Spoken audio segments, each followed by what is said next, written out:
Terror in the mountains.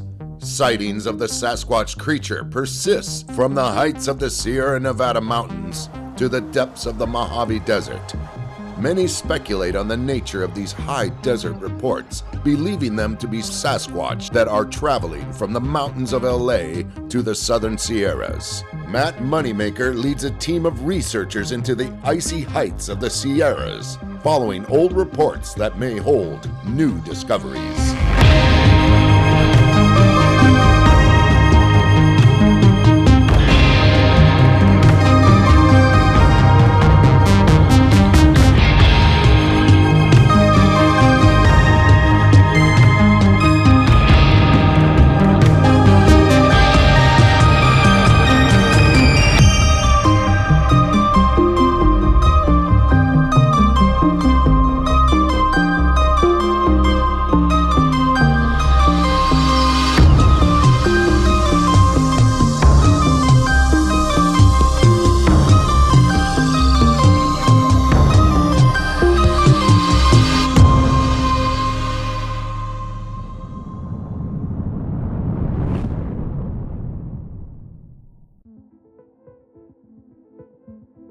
Welcome back to Mysteries and Monsters. I'm your host, Eli Watson. In the last episode, I teased that I would be going out with Matt Moneymaker and investigating the southern Sierras, where there have been some howls heard back in the 1940s. And before I get into that, I want to discuss the idea of possible migration routes used by the Sasquatch here in Southern California. As I discussed in the last episode, Southern California is extremely developed, and they've basically built up all the valleys and everything all the way up to the mountains, where it's more difficult to build. So that leaves us with the biggest wildlife areas here in Southern California being the mountaintops. So if I had to describe and explain the terrain in Southern California with respect to Bigfoots, I would describe it to other Bigfooters as a whole bunch of sky islands. And we say sky islands for terrain like kind of west of the Rockies, where you're surrounded by big, lower elevation, dry areas with no forest. And then you have these mountain ranges protruding up basically out of deserts, creating this high alpine territory that has a lot of animals. And Southern California is like, there's a contiguous chain of fairly high mountains coming into low foothills and back into high mountains again, from which things like bear and deer and Bigfoots and mountain lions can traverse and stay in trees and in pine and maybe have to come down into oak but then back up into pines again. And so those are the two different environments, the mountain ones and then the desert ones. People are much more familiar with the desert ones because there's more roads through it and there's better visibility to it. And there isn't as nearly as much recreation going on in the mountains because there's only a few highways that go up there. And if people go up in the mountains, usually it's to go skiing. And closer to LA, a lot of hiking is done. But there's, let's just say, a lot more land out there than there is people wanting to go out to it. And even if they want to go out to it, the trails and places they take only penetrate in, especially when you're talking Southern Sierras. The trails only penetrate in part way. So there's vast areas where there's no people because there's no trail, except for the occasional real adventurers that are gonna go back in horseback in places where there's no roads or no trails for whatever reason. So those are the areas where we think the Bigfoots are probably around. Again, and that's deducing it from the pattern of reports and plotting it on the map, figuring out, where they are at certain times of year. One of the things I hear most often is that Sasquatch tends to stay in the same spots for a long period of time. While that might be true in places like the Pacific Northwest or Northern California, where water and food is much more plentiful and you don't have to move as far to find it, I don't know if that's true here in Southern California. I've been filming these series of episodes in the spring and in the winter, so everything looks alive and vibrant. This is the period of the year where we have the most moisture. But in the summers, when it gets up to 100 degrees, everything dries up and there is no water. Deer, bear, and everything will move from mountain range to mountain range in search of food and water. I think Sasquatch might be the same. If you look at a map of Southern California, you'll see the mountains form a sort of chain. You have Palomar Mountain that leads into the kind of Anza area that leads up into San Jacinto. From San Jacinto, you have the San Gorgonio Pass, which leads into the San Bernardinos. Across the San Bernardinos, you have what's called the Cajon Pass, which leads up into the San Gabriels. And then further north, which you could still consider Southern California, up to the Tehachapis and the Ventura County Mountains, and then the Southern Sierra. You'll find that these mountain ranges are all connected, only separated by small passes. Places like the Cajon Pass, the Tehachapi Pass. These are all small junctures that animals will use to cross to get from one mountain range to the next without having to cross large distances through highly developed areas of Southern California. For example, near the San Gorgonio Pass, which is in between the San Bernardinos and the San Jacintos, you have Joshua Tree. While Joshua Tree isn't exactly located in the pass, it is close to the pass, and it is close to the San Bernardino Mountains. Black bears have been seen in Joshua Tree. While it's not common for bears to travel that far out of the mountain ranges, I think if a bear could survive in Joshua Tree, something like a Sasquatch possibly could as well.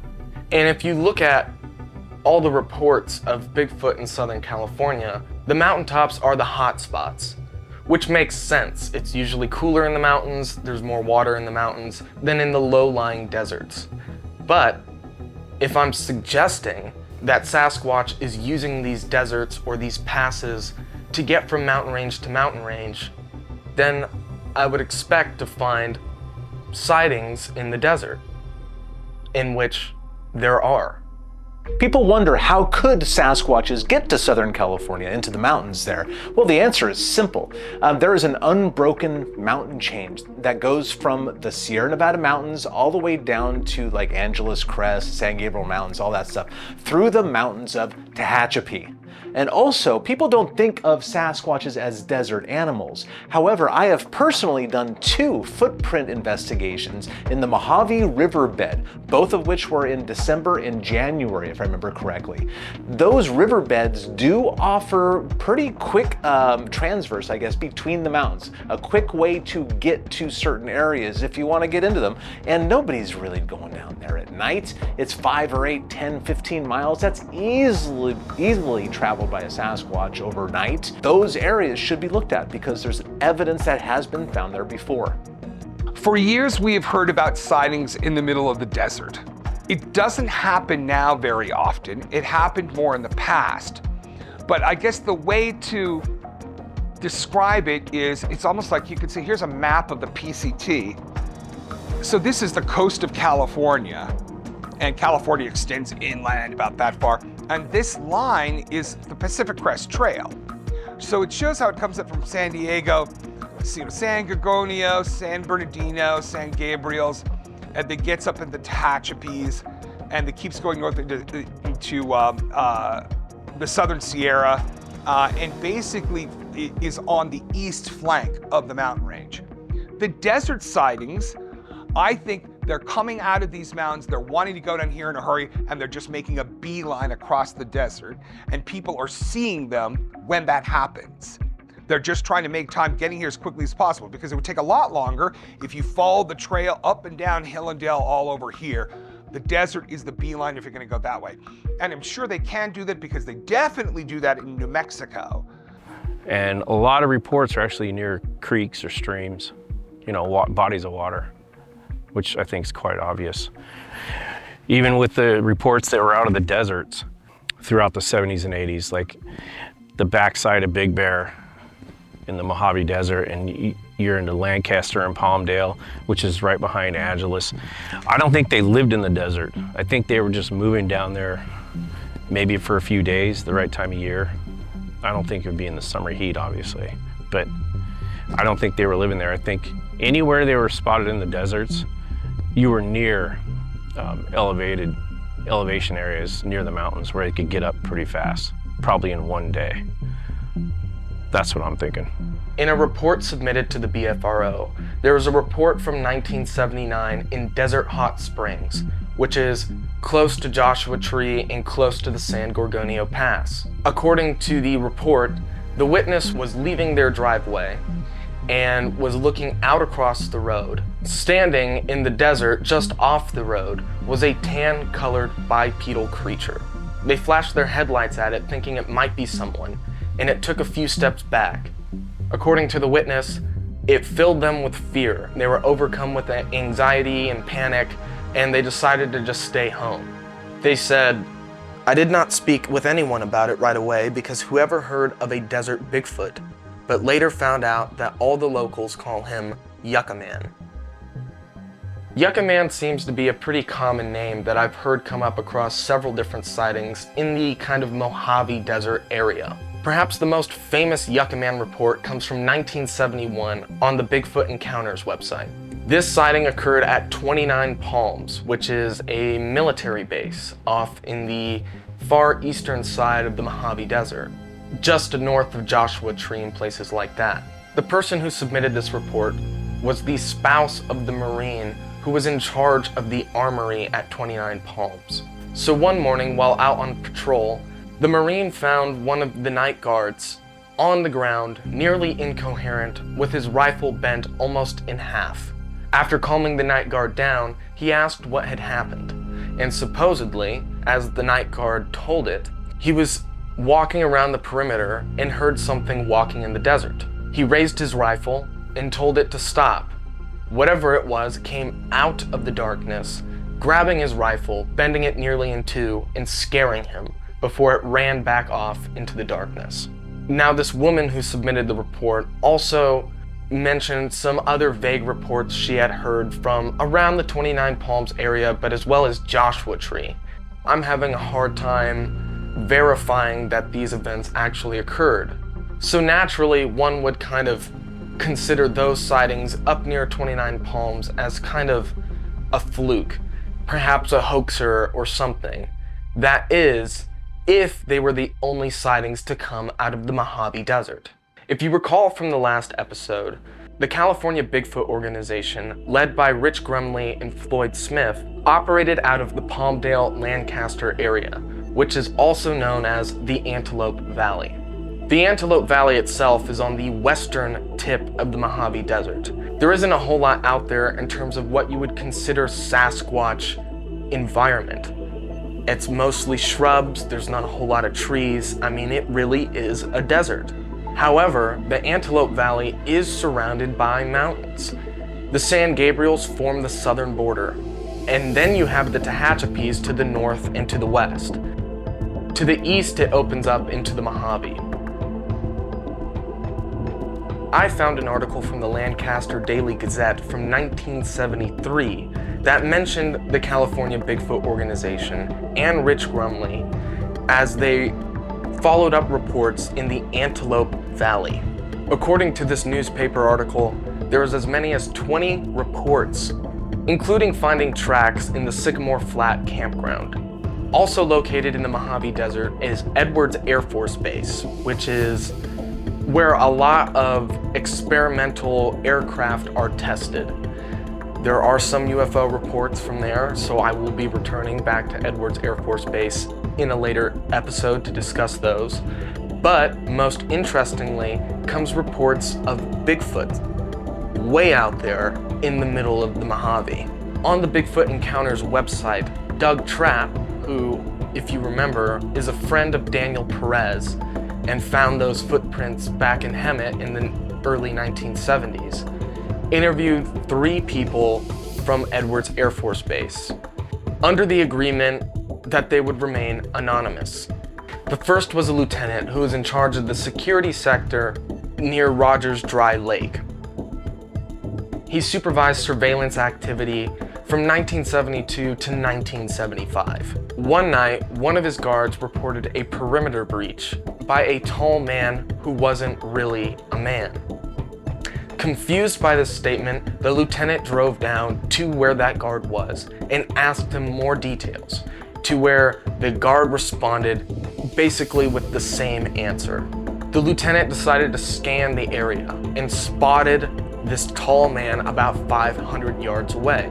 Supposedly, it looked like this ape man was scanning the ground looking for something. A helicopter flew overhead, which spooked this creature, and it caused it to run and hide behind some rocks. And then later, it ran away. When the lieutenant reported this to his higher-ups the next morning, they told him that they had seen these creatures and were aware of their presence. They told him not to interfere with them because they were trying to ascertain more information about these creatures. According to the lieutenant, in the following years, they saw these creatures on several occasions, and as per their orders, did not disturb them and did not harm them. They just let them go. But as far as them learning more about these creatures, he didn't know anything about that. Doug Trapp also interviewed a major from Edwards Air Force Base, who told him that there are tunnels that go underneath the Air Force Base. The official usage of these tunnels is classified, but he did tell them that on several occasions they had seen these creatures wandering into and out of the tunnels, and that there were surveillance cameras in these tunnels that had recorded them on multiple occasions. The last interview was with a self-titled security grunt who had reported that he had seen these creatures on multiple occasions, including seeing family groups moving throughout the Mojave. He also told Trapp that they were mostly nocturnal. I don't really know what to make of these sightings. I don't think Doug Trapp is making them up. Obviously, if we could get access to some of the recorded video footage of these creatures, that would go a long way to proving that not only are these creatures out there, but they're traveling through the Mojave Desert. But for now, it's just more anecdotal evidence that these creatures can move across deserts. I also want to note that most of these sightings occurred in the 1970s, before the big house boom of the 1980s. Since places like the Antelope Valley have been developed, there are less sightings, if not no sightings, in those areas anymore. To me, that doesn't indicate that they're not here in Southern California. It just means that they're being more selective with their route. The mountain ranges are virtually unbroken, separated only by these small pass areas. A place like the Antelope Valley is the smallest portion of the Mojave Desert to cross.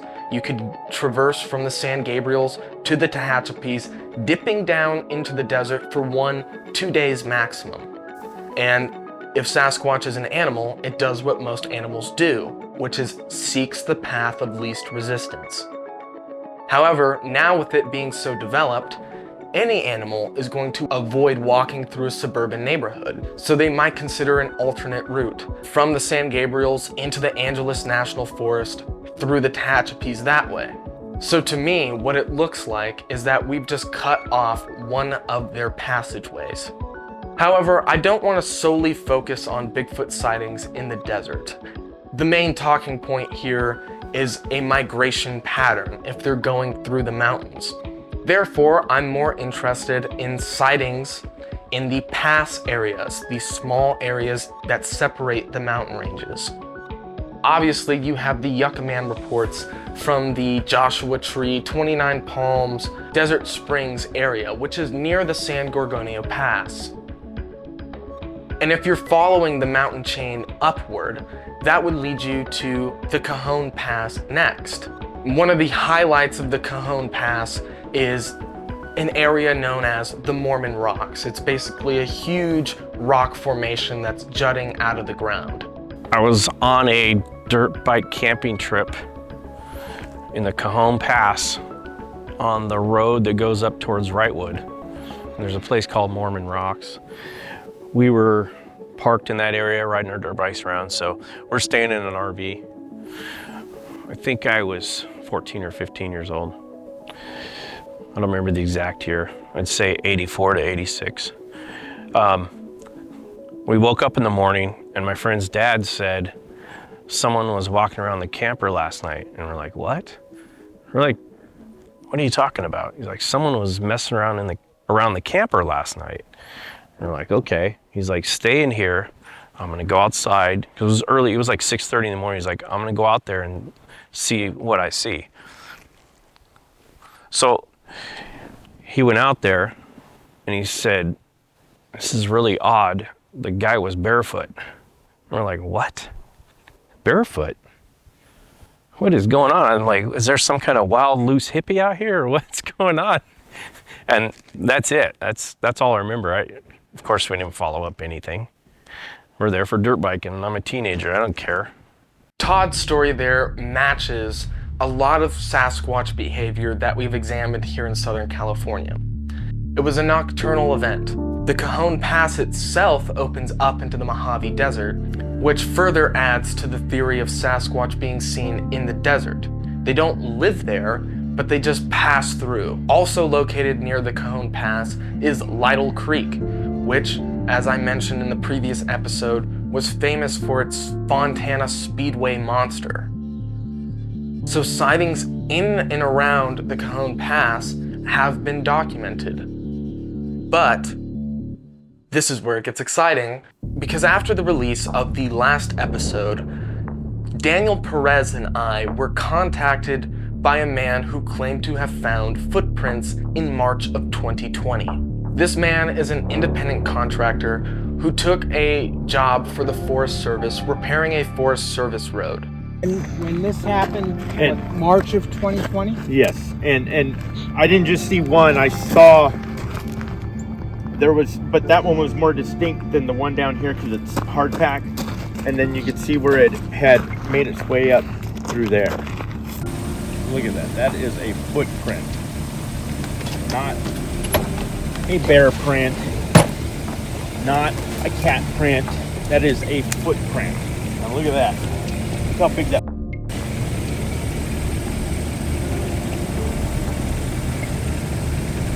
Compared to my foot. Look at that. Big fucking huge.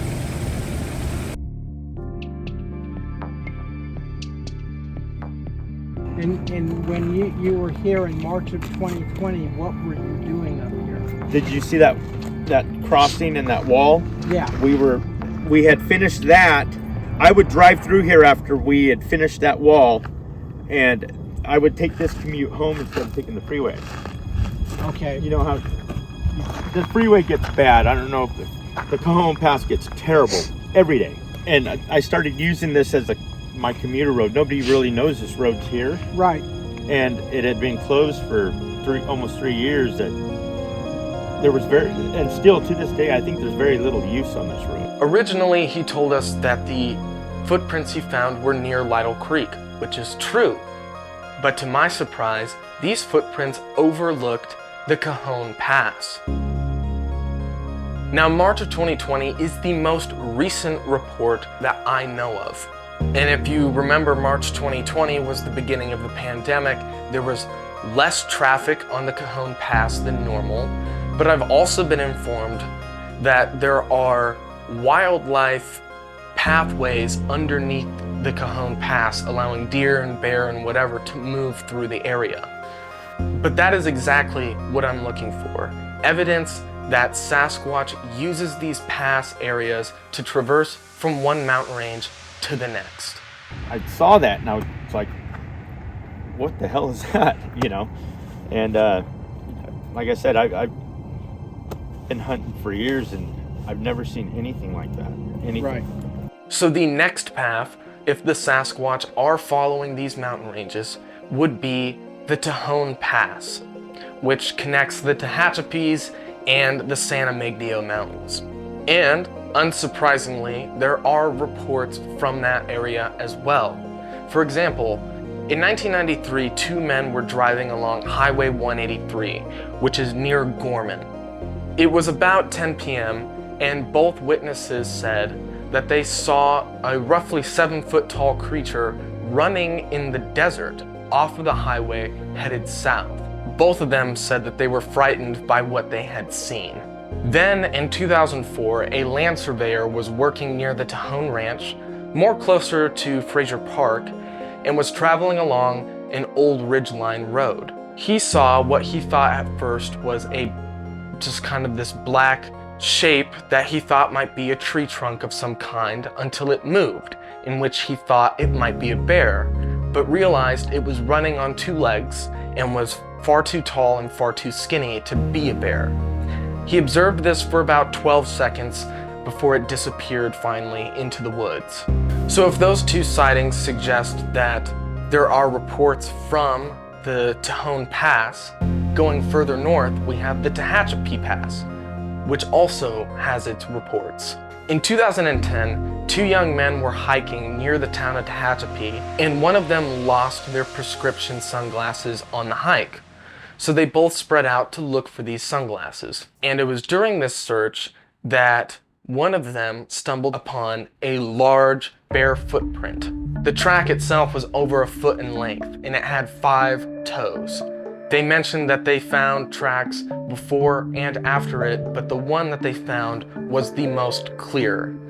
The stride between these fainter tracks and this main track was about 3 feet in length. It also left an indentation of about 1/4 inch into the desert soil, which desert soil for the most part is really hard packed. So for whatever this was to make an indent in it was incredibly strong and incredibly heavy. There are no photographs of the tracks, unfortunately. However, it was investigated by the BFRO, and they thought both of these gentlemen were telling the truth. And obviously, if you go north from the Tehachapi Pass, that brings you into the southern Sierras, which is where I traveled with Matt Moneymaker late last year to investigate some possible howls that were reported back in the 1940s. So we were on this trip up here in the southern end of the Sierras, on the eastern side, along the flank that the Pacific Crest Trail goes through, because there's been a number of reports over the years of either track finds or sightings or vocalizations on different parts of the Pacific Crest Trail. And that's going not just through here, but all throughout Southern California and then all the way north, literally all the way up to Canada. When we were doing the Finding Bigfoot series, several times when we were just following reports, we'd end up being on some part of the Pacific Crest Trail. So between that and all the anecdotal information we've collected over the years, there seems to be a correlation there. So Matt invited me on this trip. It was a BFRO expedition. I had never been on a BFRO expedition before, but it was honestly a fun experience being able to travel along with people who don't look for Sasquatch all the time. Part of the reason that we went when we did was because it was just the beginning of winter. Matt was specifically looking for the first snow of the year, which causes all the deer to move down out of the higher slopes into the lower valleys towards the desert. And if Sasquatch follows the deer, they're gonna go into those lower slopes as well. And then the question for us is, okay, since there's a lot of reports and sightings, etc., good credible information indicating incidents in the summertime in the high mountain ranges, southern Sierra, and then San Bernardino's, etc., down in the southern, then where do they go in the winter when the snows hit those mountains and everything else is going to want to get out of them? You can't just look up online to figure out like where the animal corridors go out of the mountains. You really have to just find out from locals. And really what you're hearing is then their best guesses based on what they've seen or where the most deer are, or just their kind of local knowledge. Okay, we're gonna go drive to a potential area, kind of night recon. The first night out, our goal was to find an area that was a little bit higher up, overlooking a valley, to do howls in. The concept behind that is if you do a howl in a high up area, the sound will travel further, and the chances of you hearing something are also higher. If we were lucky, something would howl back. And then, if something howled back, we would head deeper into the valley and employ different tactics in order to draw this creature out or to get us closer to it. Essentially, what we were trying to do was zero in on a location where these creatures might be. What I know from other places is they want to follow the herd, so you figure out what the deer herds are going to do. And are the deer herds going to basically, as soon as they get out of the snow, If they're out of the snow level, then when they're in a level of rain and they're just below the snow, that's what we think in their lives. They'll stay basically in the same area most of their lives, and then at some point they'll go for a long, long way. And when they do that, very often they are following the course of one of these big long trails, like Continental Divide Trail. There's all these sightings along the Continental Divide Trail, and PCT, and Appalachian Trail, and Florida Trail, and Buckeye Trail. It's like they figure out. Because you're saying they were game trails long before it became the hiking trail. Well, I don't know in some of those cases maybe, but I think what they had noticed is people backpacking. They saw people going along those trails, and they just kind of figured that those trails would go for a long way. Wow. And they would go through green belts where, and they avoid towns. We were traveling up this road heading into higher elevation, and it was all completely covered in snow. The snow plows hadn't been through yet, and we were finding all kinds of tracks leading through the snow. This is stop. Yeah, Look. You see this? Yeah. Okay, it's something to check out here. Those look like something, don't they?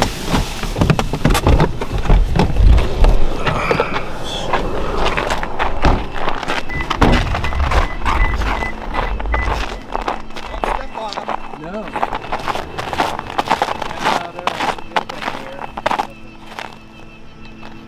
Yeah, jumping rabbit.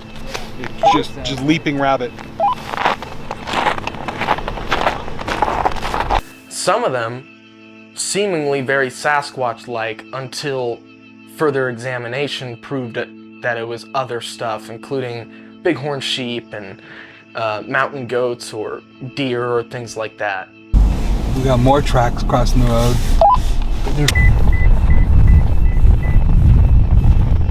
Oh shit. Whoa.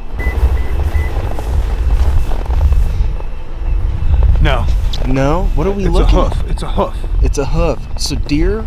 Yeah. Oh yeah, I see the hoof print now. Yeah, it's the post hole Yeah, I see it. effect. Wow. Yeah, so Some of them kind of have an hourglass shape. they did. So when I came up at an angle, I'm like, yeah, and I got close and I see the pole point. So yeah, it's a big ungulate. It's either a deer or a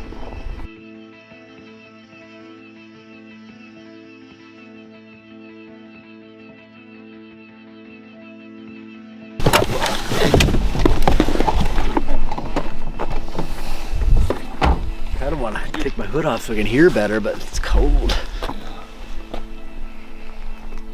So PCT goes at the base of that mountain right there. This is the corridor. And believe me, walking along those hillsides, it's just bold. So it ain't gonna walk the ridges here. It's gonna come along the valley. Okay, here we go.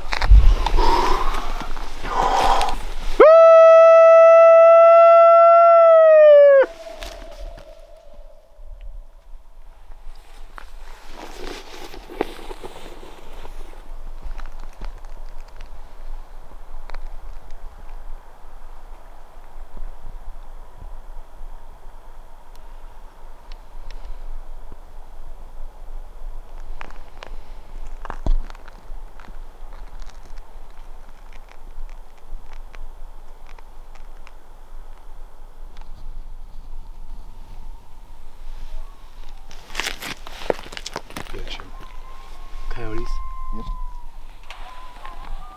Yep. Wow, there's some still up here. Cool. Oh, they probably came from even higher.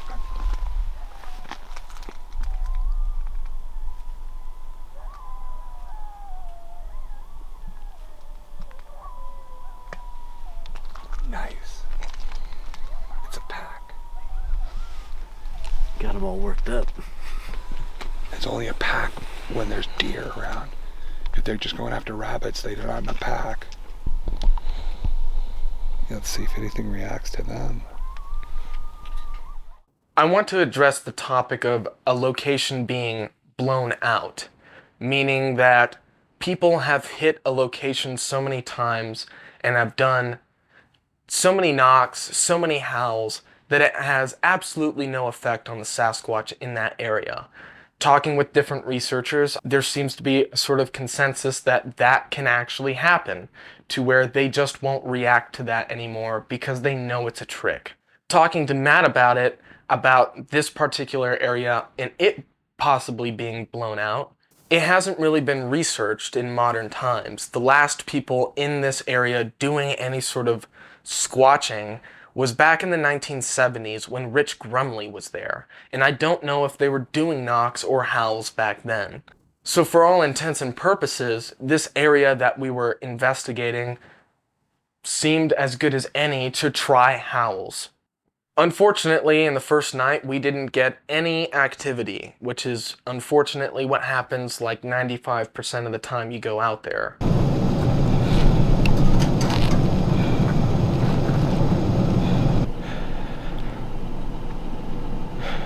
It's cold.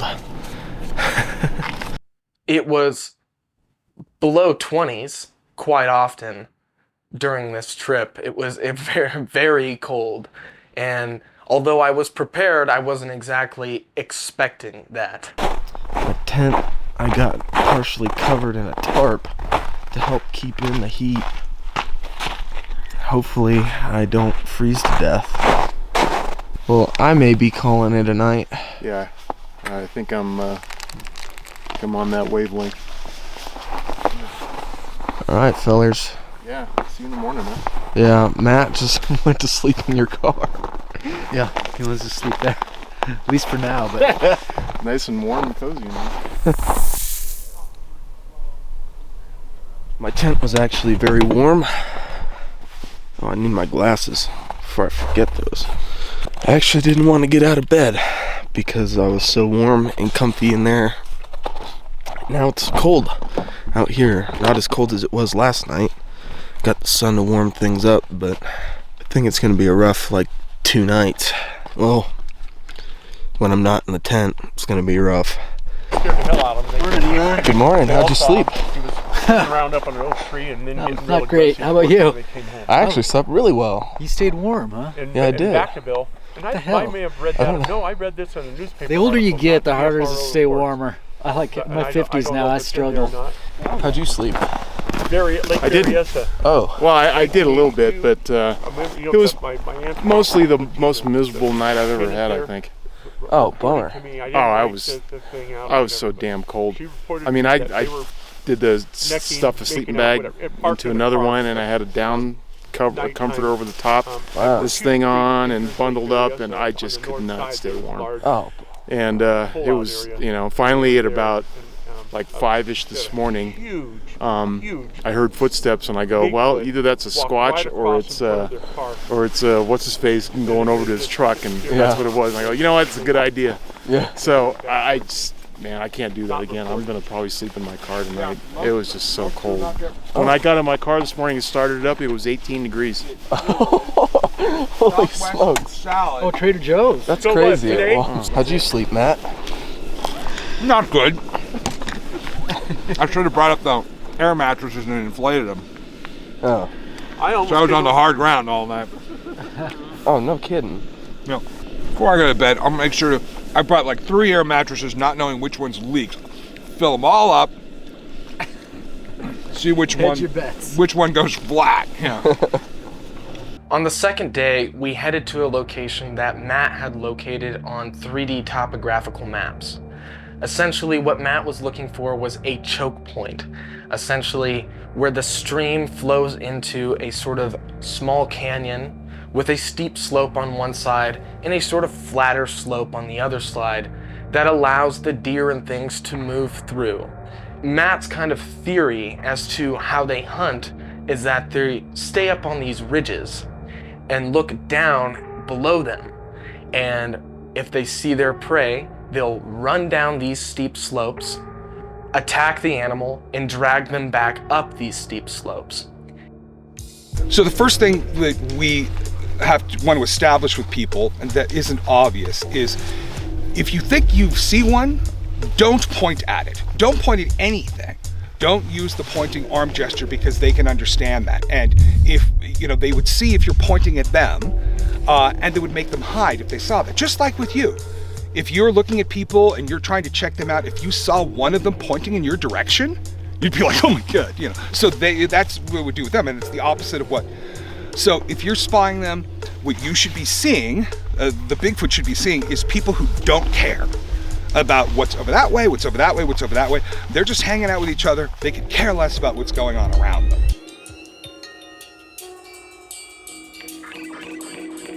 Since the side we're trying to get to is the left side, and I'm pretty sure it's that hill, let's go through the willows and get up, and hopefully we're not gonna have to cross water and get to the other side and flank along there. And obviously, we weren't able to drive to this location, so we decided to hike to it. When we got closer to that location, we found that not only had we hiked really far, but we still had a ways to go.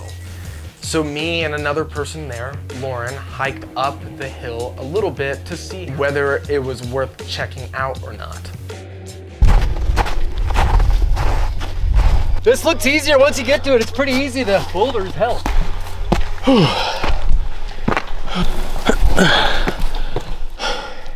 God, he's so fast.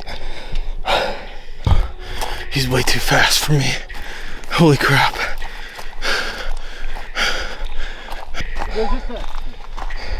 There's another hill as you continue on, so this is kind of like a false summit we're at.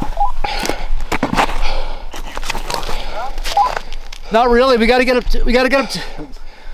up to another rock probably to be able to get the killer view, which we could maybe do. I'll see how tough it is to get over to that rock. Copy that. So yeah, we were hoping that this side of the mountain of this hill, which is steep and rocky, would create a pinch point where the river is. Create a pinch point so that the Squatches could be up here, come down for water, and or ambush deer or anything that's grazing on the other side. You turn around, Eli, we're heading back. All right. So this spot right here, there's still another summit, about another 100 feet up. So you have to kind of go down and then up another rise. Dang. And there's some people that are just not going to want to do that, especially in the dark. But yeah.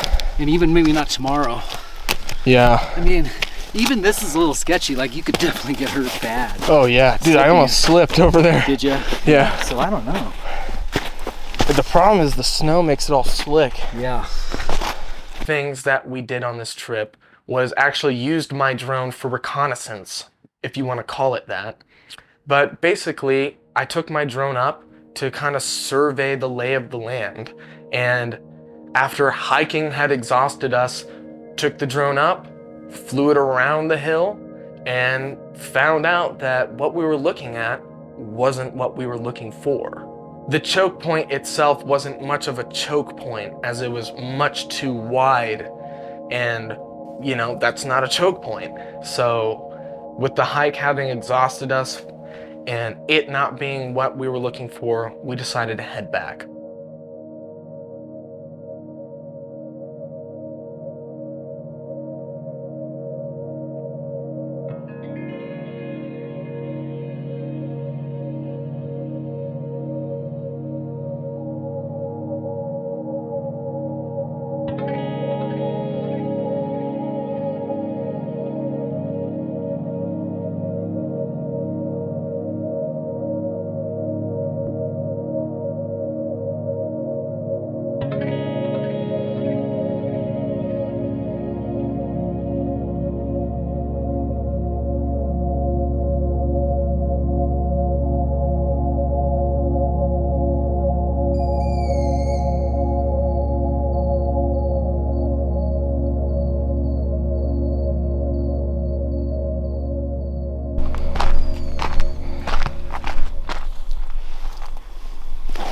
So there's coyotes over this way going off, a pack of them, and there's another pack at least, and maybe something beyond that, but at least one more pack a mile up.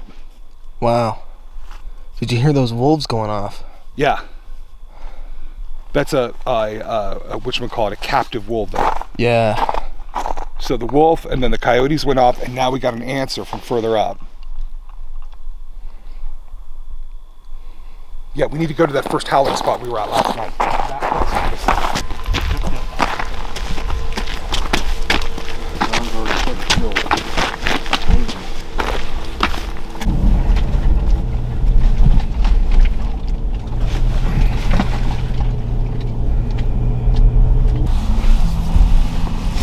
Follow it. Let's try to see how far down we can go.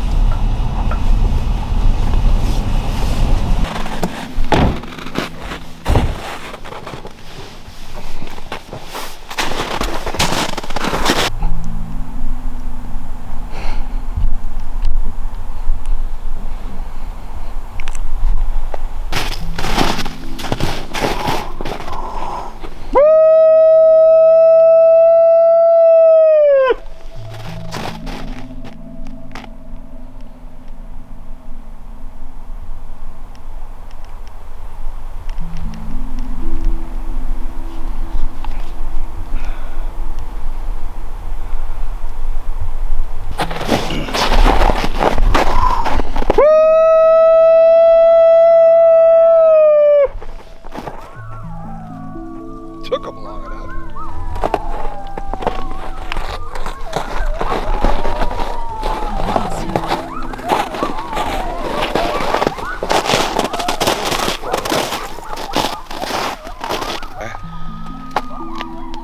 And then there was something right before these guys got started too, similar. These are the ones we heard the other night because we're very close to where that was. Yeah. There's a dog.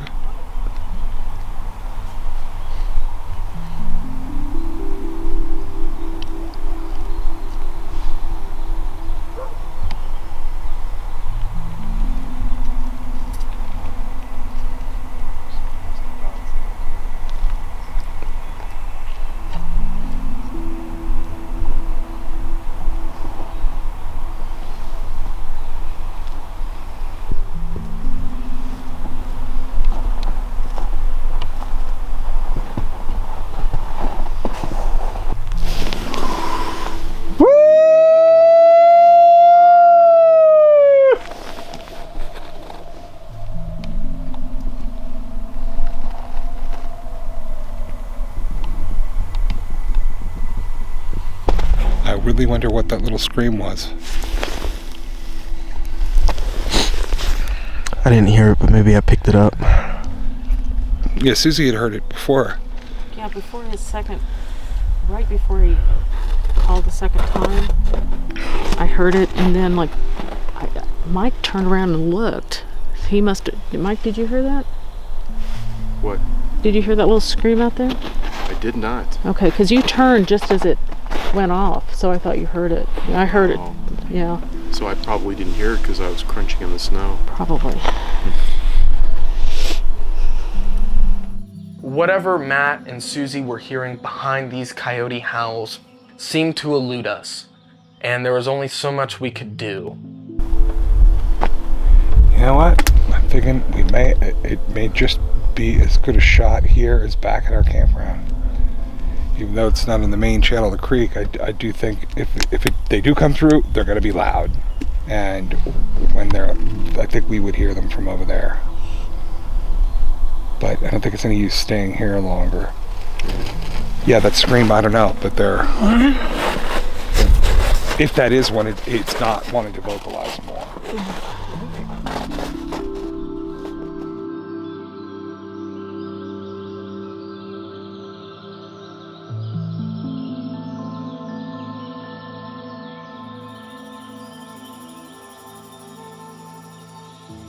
Good morning, Mike.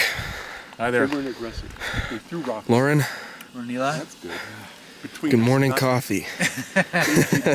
Slept in my car last night, and it was the best sleep I had in 3 nights. Really? Yeah, nice and warm. I only had to turn the engine on about 3 or 4 times, and When you get home, you'll probably just park in the parking lot and just rock.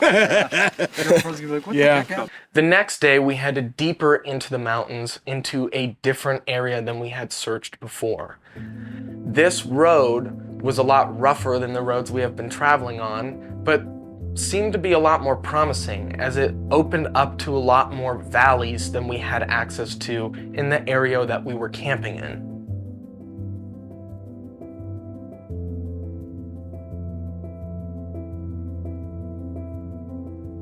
Okay, so we're heading out on the road looking for possibly another area to do howls tonight. We realized the PCT connects further down the mountain than we thought. Lower elevation, less snow. We think the Squatches might have headed down from where we are down to this area just to get out of the snow. But this is the pathway if you're going to go south out of these mountains. Okay, second howling spot.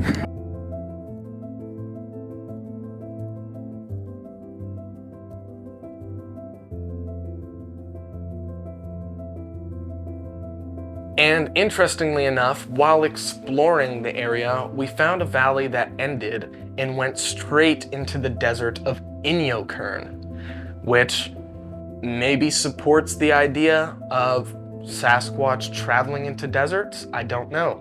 Let's all go hang out on the rock, man. I'm going up. Holy smokes. Look at that view, though.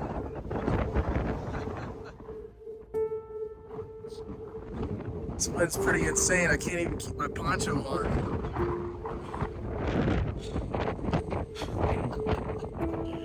Yeah.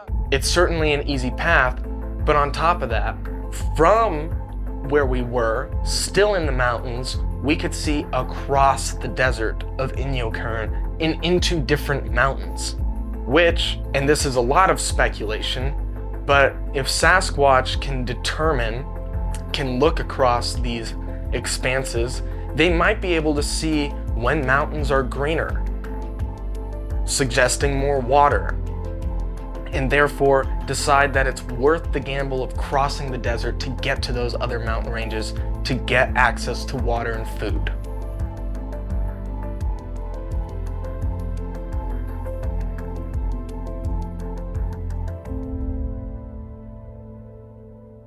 Okay, it's the final night. We're heading back up to the area that we scoped out today. Like I said earlier, it's lower down the mountain, but it still follows the PCT. And we think that the Squatches trying to get out of the snow have migrated down there in order to just stay out of the snow, stay warmer. Other animals will have migrated down further than that as well. So we're hoping that when we do some howls or something through those canyons, that we might get a response. It's been nothing but coyotes on this trip. Hopefully tonight we get a little bit of Squatch action.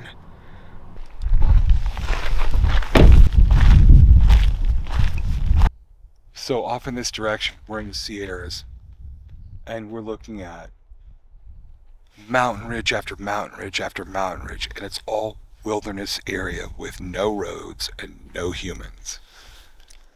And the idea is the upper areas got their first snowstorm just a few days ago. And so we're thinking that all that stuff is migrating down slope. And there's basically two pathways out of here. The one we just passed and this one. And a local guy basically tipped us off and says there's a very spooky, part of this valley where no people ever go to, and it's got a lot of ledges and views and acoustical vantage points, and he strongly recommended we go check it out. And from past experience, I can tell you, when you get a tip like that from a local, very often it's a very productive tip. And it's not like they're trying to send you somewhere where their friend's going to fake you out, but it's their deepest intuition tells them from everything they've heard in the past that if something like this were going to be around, then that's where it's going to be. For the sound to go all the way down to that valley and echo around, the air has to be not only cold, but perfectly, just very, very still and quiet. When it's windy and turbulent like that, it's and And it's something that's not talked about, how different air conditions, atmospheric conditions, totally affect the distance that sounds are going to be audible. But yeah, nothing down in the valley is going to hear us with this wind blowing. Yeah, so we'll go down there, and there's a campground down there, and I know we have to go beyond that.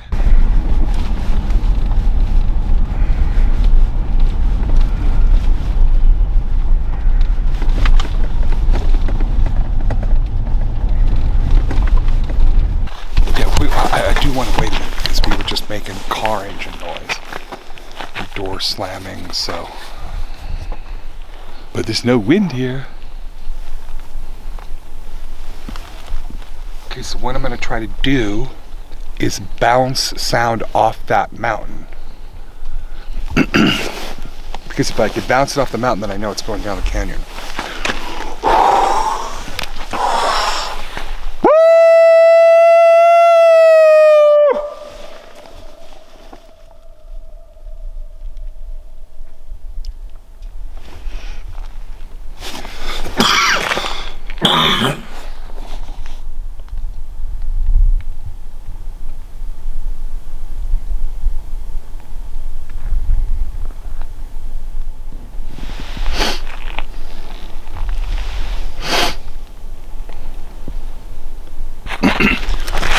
Go about 1,000 feet forward and stop again.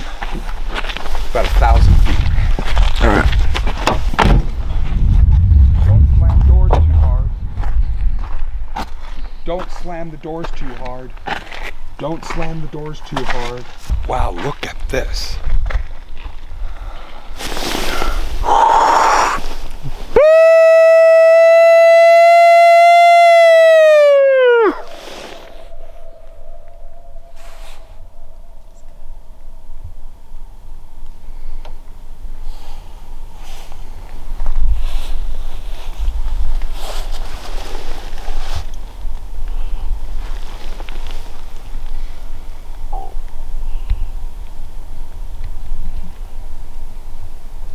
Well, not even any coyotes. No, that's what I was thinking.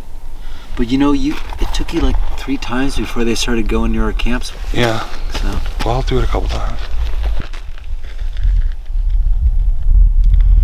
Okay, it's gonna go another mile and do it again.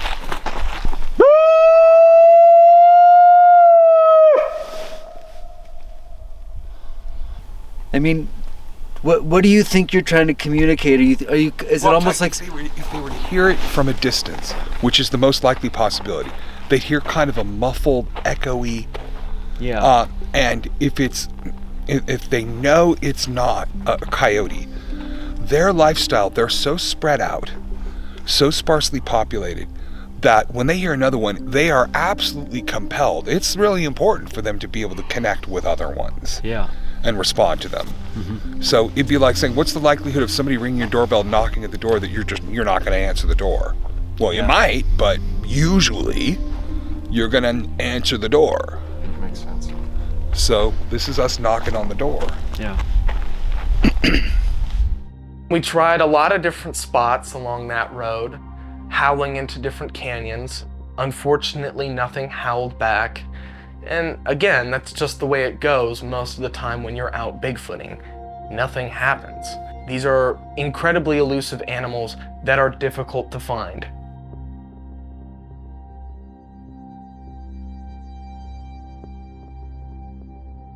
So it was the end of the expedition and everyone had started going home. Matt and I stayed behind so we could do his interview, and we were sitting there getting a bite to eat and someone recognized Matt from Finding Bigfoot. He was like this 19-year-old guy, and he was like, I was literally just talking about how Finding Bigfoot's the best show on the way here, and now you're here. And he was starstruck. However, he was a local kid and he knew the area better than any of us. And so Matt started to ask this kid questions, and it turns out he was a hunter and knew a place that Matt was searching for, a sort of choke point area. But not only that, it was a location that all the local hunters, including the Native American hunters, did not like to be in at night. Why that is, no one really had a definite answer, but no one stayed there overnight. And I find that highly fascinating, and so did Matt. So we got the location from this guy and we headed out to that spot.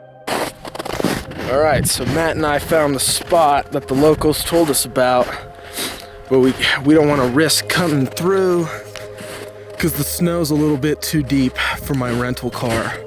So we're gonna come back one day. We're gonna come back with a higher clearance vehicle and cut through into the promised land of the Squatches. Look at that. That's where they're gonna be.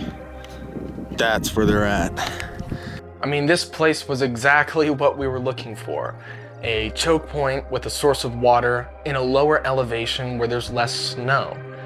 However, looking at everything, I think there is a strong case to be made for a Sasquatch migration route through the mountains of Southern California. Obviously, places like the Sierra are a lot more bountiful than places here in Southern California, but I don't think that rules out the possibility of them being here. In the previous episode, I established that there is a historical record of them being as far south as Palomar Mountain, and there's reports of them being even further south than that I'll explore in the future. But I really do think that they use the passes between these mountain ranges to get from mountain range to mountain range in search of food, just like all the other animals. I don't think they can stay in one spot out here. Stay tuned for more Southern California episodes because I plan on delving into this topic quite extensively. But with that, that's about it for this episode, and I hope to see you in the next one. Thanks. Until next time.